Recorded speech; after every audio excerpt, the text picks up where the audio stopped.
हाँ जी, नमस्कार।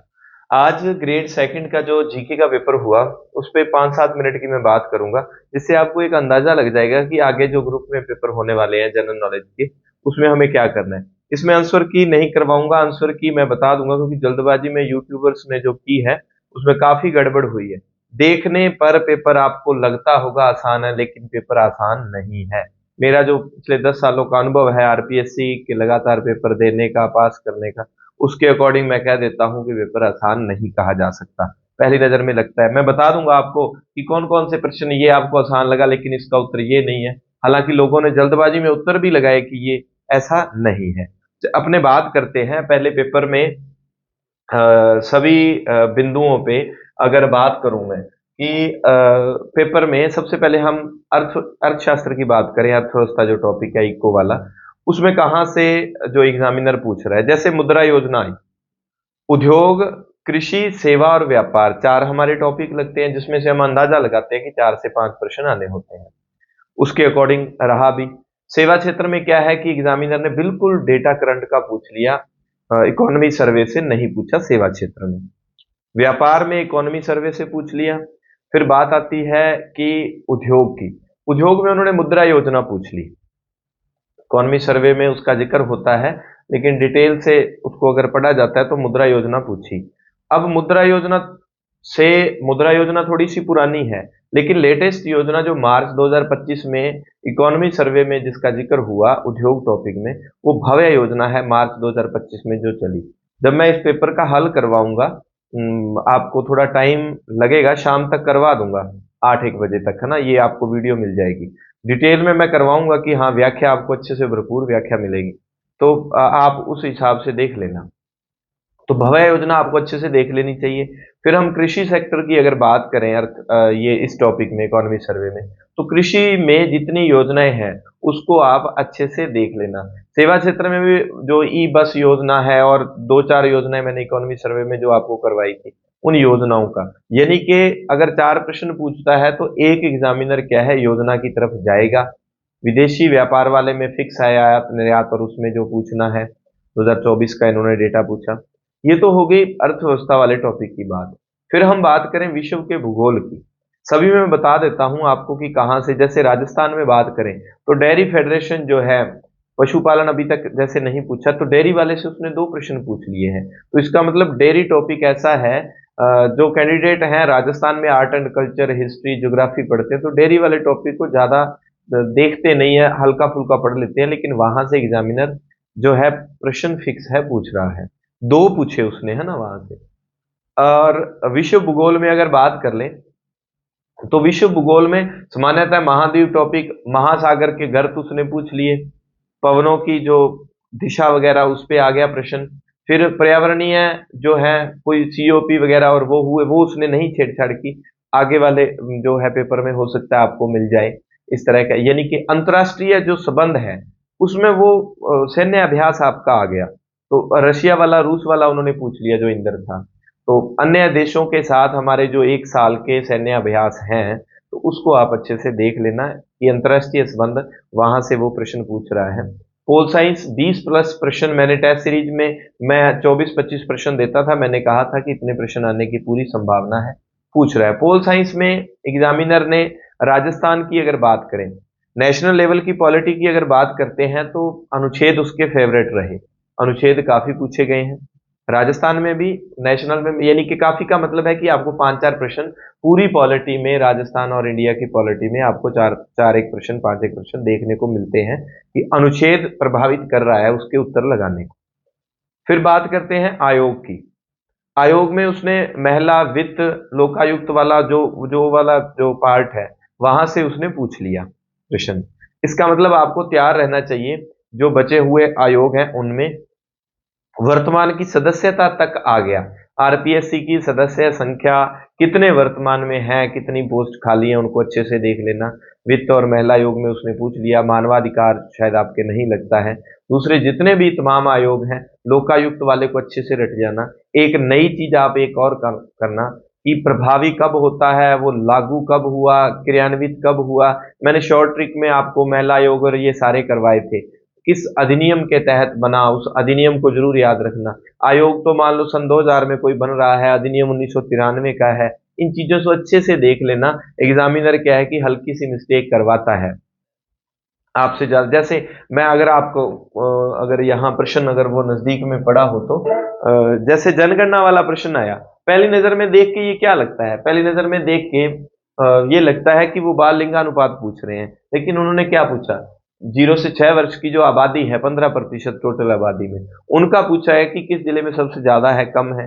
डिटेल में मैं इनकी वीडियो करवाऊंगा। इसको सामान्य प्रश्न अपने मान सकते हैं, लेकिन सामान्य तब है, मैंने शॉर्ट ट्रिक में करवाया था, उस हिसाब से अगर याद है या कहीं से भी आप पढ़ रहे हैं तो ठीक है। इनकी ऊंचाइयों का मैंने यही कहा था कि तीनों को मिला के वो चोटियां देता है, फिर ऐसे इस तरह से वो पूछता है, उसका ट्रेंड सेट किया हुआ है। नदियों में भारत की अगर बात करें, राजस्थान की अगर बात करें, जो पैटर्न एग्जामिनर का था हूबहू वैसा पैटर्न रहा है। जलवायु की अगर बात कर लें तो उसने समवर्षा रेखा या उसकी तरफ रुझान गया है। कृषि में इतना कुछ ज्यादा पूछा नहीं है, लेकिन कृषि में फसलों का या कहीं भी प्रश्न एग्जामिनर पूछ सकता है, वहां आप पूरी तरह से तैयारी रखें। उद्योग में उसने पूछ लिया, उद्योग का प्रश्न आ गया, सीमेंट उद्योग उसका फेवरेट रहता है एग्जामिनर का, उस हिसाब से वहां का प्रश्न पूछा गया है कि 3 जो चीजें सही थी, एक गलत थी, है ना। मोडेक वाला जो उसने गलत दे दिया था, मंगलम वाला था शायद, है ना। तो इस हिसाब से राजस्थान पॉलिटी में सामान्य प्रश्न आए हैं। राजस्थान आर्ट एंड कल्चर की बात करें तो सामान्य प्रश्न देखने को मिलते हैं।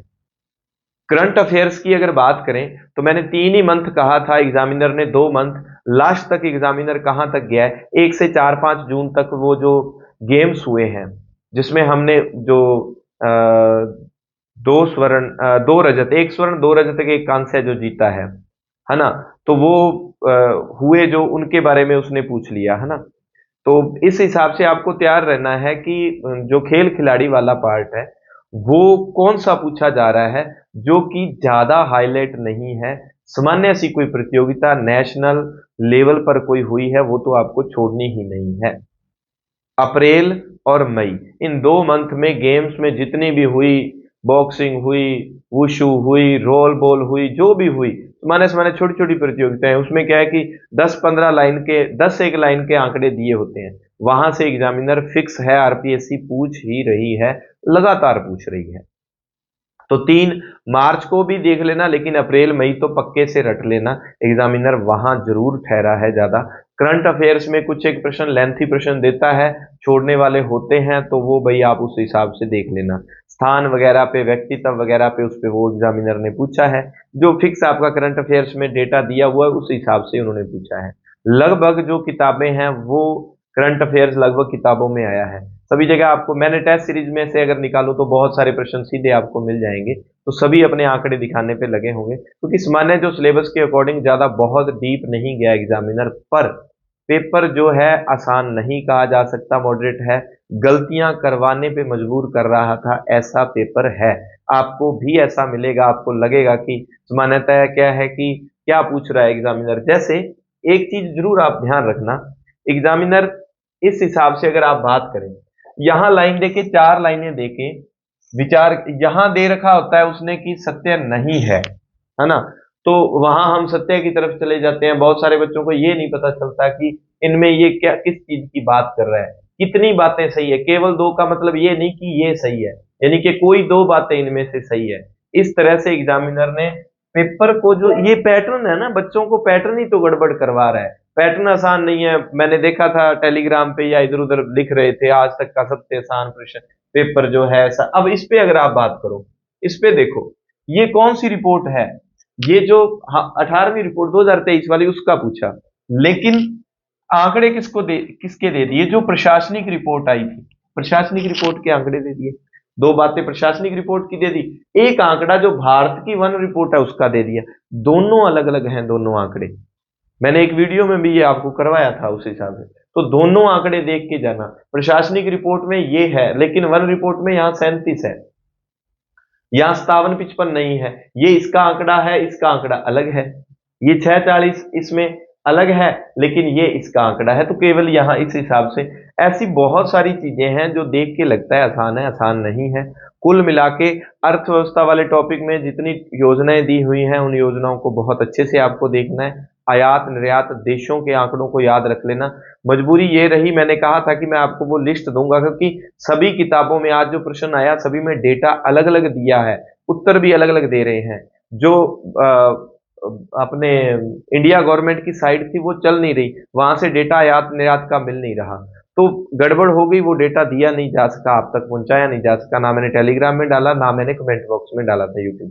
तो वो डेटा मैं जब उत्तर कुंजी बनाऊंगा, अभी लगाए हुए हैं सोर्स, घोड़े दौड़ाए हुए हैं, तो उस हिसाब से आपको डेटा उपलब्ध करवाने का प्रयास किया जाएगा। तो एग्रीकल्चर और उद्योग दोनों में योजनाएं देखनी है। सेवा क्षेत्र में जितना आपको पढ़ाया था उतना देख लेना, क्योंकि अगर करंट से पूछता है फिर कोई मतलब नहीं है, और अगर वो इकोनॉमी सर्वे से पूछता है वहां से पूछा जा सकता है। राजस्थान वाला ज्यादा रिवीजन मत करना। आपको ज्यादा क्या करना है, क्योंकि वो सामान्य पूछ रहा है, ज्यादा आपको क्या करना है, 1935 का जैसे अधिनियम है उसकी धाराएं वगैरह देख लो, उस पे वो पूछ रहा है। 9 और 19 का अधिनियम भी जरूर देख लेना उस हिसाब से कि अगर 35 को छोड़ के जाता है 19 और 9 पे एग्जामिनर जा सकता है। संसद के अनुच्छेद दिए हुए हैं, और दूसरे अनुच्छेद तो सामान्य ही पूछे गए थे, नीति निर्देशक तत्वों या उनकी बात कर लें, वो एक आधा कोड जो दिया होता है कोड नहीं सही होता, कई उत्तर कुछ बता रहे हैं, कुछ अम्बेडकर साहब का जो आज कोटेशन आई थी, वैसे प्रश्न स्किप करने वाले होते हैं। अगर आपको नहीं आते, आपका विषय पोल साइंस नहीं है, तो ऐसे बहुत सारे आपको प्रश्न मिल भी जाते हैं 10%, 15% की, जिसको हमने सिर्फ स्किप करना था। तो आज के पेपर का ये मैंने मेरी तरह से एनालिसिस जो मेरी तरफ से बनाया, उम्मीद है कि आप इसके अकॉर्डिंग पेपर को देखते हुए उसके आसपास की चीजें बहुत अच्छे से कर लेना, स्पेशली करंट अफेयर्स, क्योंकि करंट अफेयर्स एग्जामिनर जो पहले पेपर में दे दिया उसके इर्द गिर्द जरूर रहता है, बैक ज्यादा जाने की आपको जरूरत नहीं है। तो जल्दी मिलते हैं नई वीडियो में, आपको इसकी पूरी डिटेल से उत्तर कुंजी लगवा दूंगा। धन्यवाद, और आगे के लिए जिनका पेपर है उनको best of luck, do your best. जय हिंद।